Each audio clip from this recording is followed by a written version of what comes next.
Vision, Tomb Raider.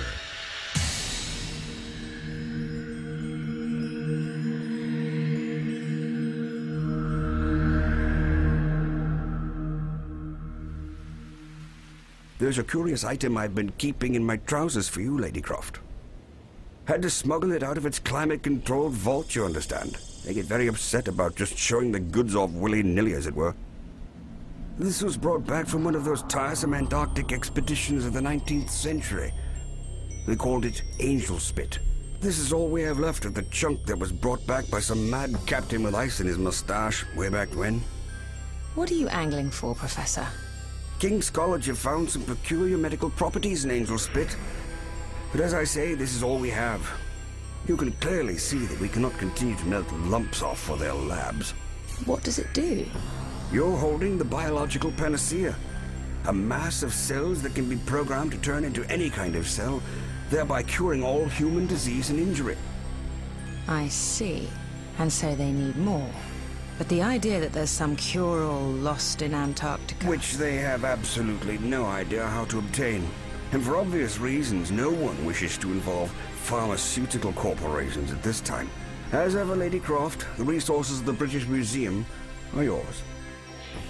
What do you know about the expedition? Oh, the usual nonsense. Day 1 off to the South Pole. Day 100 had to eat own boots. Day 200, young Bleakensop raped all the penguins, had to shoot him and cook him.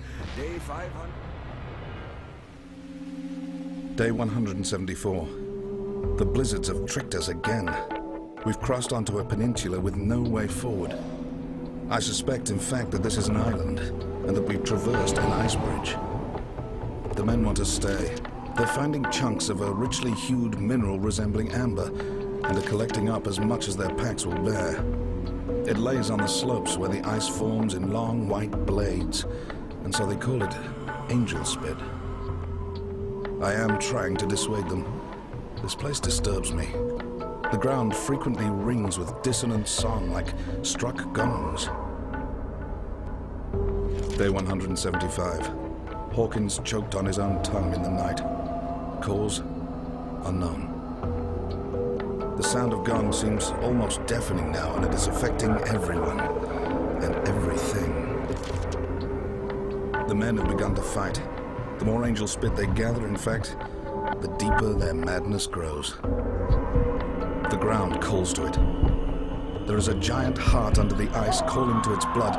Men were not meant to see it. Men were not meant to be here. Day 176. The last of the men killed each other in the night. As I leave the peninsula, the gonging fades, and the chunk of Angel Spit in my hand becomes inert. I no longer wish to live. But people must know not to come here. They must know of the curse of the heart of the world. Curse? What utter bollocks. But it's such a lovely little puzzle. I need to look at some maps, I think.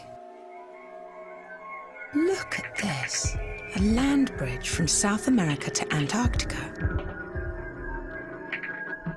And islands where ice should be. It's me. I'm going to need a flight to Chile, a consignment from California, and some sea transport.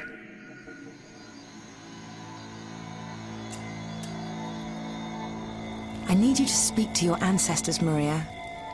I need to know if there was ever an island off the South Pole, one scattered with red gems. You have helped me before. And I will help you again.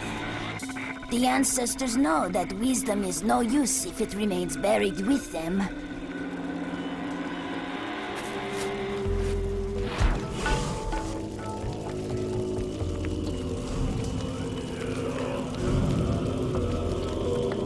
They are telling me to tell you. You must not go there.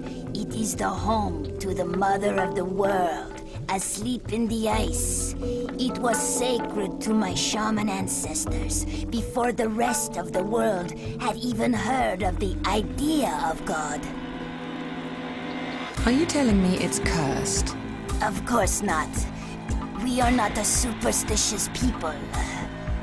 We are telling you that you will simply die horribly.